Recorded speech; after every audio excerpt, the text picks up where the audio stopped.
So there's a new Michigan law. There's a new Michigan law here where what they're doing is they are automatically registering voters who are released from Michigan prisons or jails. They're registering them to vote upon their release. Yeah, man. So we get the story here. This comes out of NPR. All right. And the story goes like this. It says Malijah G was first incarcerated in a Michigan prison when he was about 17 years old. I came here as a youth, so I was never able to vote, G said. After spending 36 years behind bars, G is expected to be released early next year, and he says he's excited to vote for the very first time in the state's presidential primary in February. So now getting out and having that opportunity is a great feeling, G said. One of the things that we need to do in here is to now start helping prisoners become aware of that particular bill. Michigan already allows people with felony convictions to regain their voting rights once they're out of prison. But now the state will go one step further and expand automatic registration to incarcerated people after their release. Democratic State Representative Penelope, I don't want to butcher this, Cernglu, sponsored the bill that Governor Gretchen Whitmer recently signed into law, and is part of a broader expansion of voter access state Democrats have enacted. Cernglu says the goal of her legislation is to improve access for what has historically been a disenfranchised population. Michigan actually has a really good rate of voter registration, but we wanted to increase that even more, and the incarcerated population is one of the populations that is least likely to be registered to vote. Before this law, which takes effect in 2025, the Michigan Department of Corrections was already working with the Secretary of State to register incarcerated people to vote when they are released. The program is part of a larger initiative to help inmates get vital documents like birth certificates and state IDs. So the Department of State would pre-register folks that at that time and would update those records so they can vote. Department of Corrections spokesperson Kyle Kaminsky said, so really what the legislation does is it codifies this practice to ensure that it'll continue long term. And so one of the reasons why I think this is important to highlight this particular thing is that for one, of course, this wasn't always the case here in Michigan. Right? Wasn't always the case. I think people sometimes forget, despite the fact that Michigan is considered like a solidly blue state at the moment, that Donald Trump won Michigan in 2016. Right? Like, yeah, you've got pockets, that are like kind of Democratic strongholds like Detroit, like Dearborn, like Ann Arbor, like Lansing, Grand Rapids, not so much because they're on the western side of the state, and they're like, most like a lot of the state is really rural.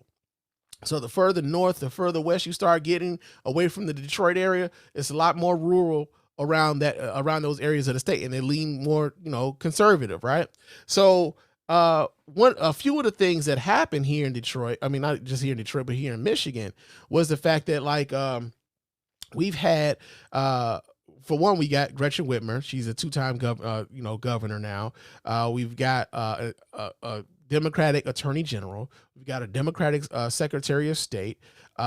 We also have a Democratic-led legislature. Right now, mind you, we haven't had the legislature with the legislature along with the governor's seat in over 40 years.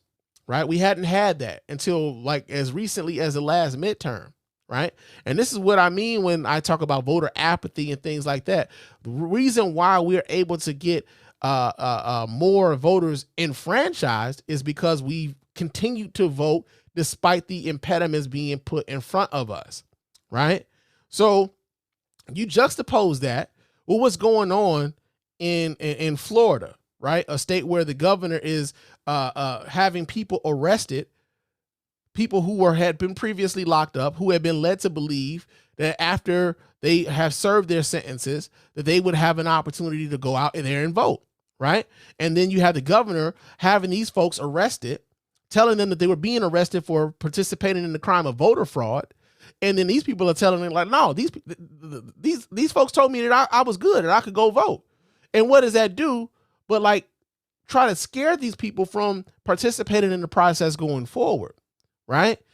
Also, like their legislatures are, mostly Republican.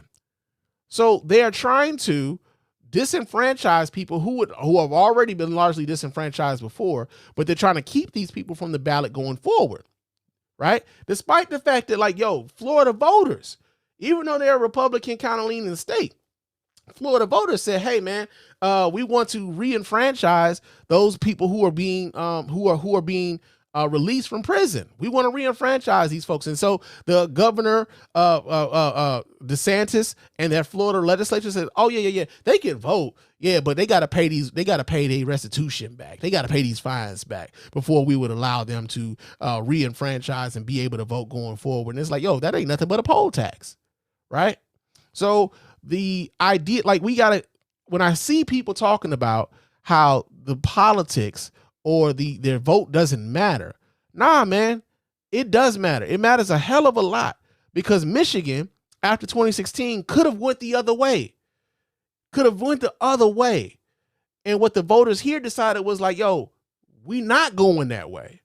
And I hope going forward that more people being involved in the process, being enfranchised, and they take that, they take their responsibility to the vote seriously. I do hope sincerely that we continue with this going forward, man. But it's really good to hear that these guys are going to have, these guys and girls, these men, these gentlemen, and these ladies who were formerly incarcerated come out and they actually do participate in the process and help to move this country forward. But yeah, man, prisoners getting it automatically registered to vote upon their release. That's good.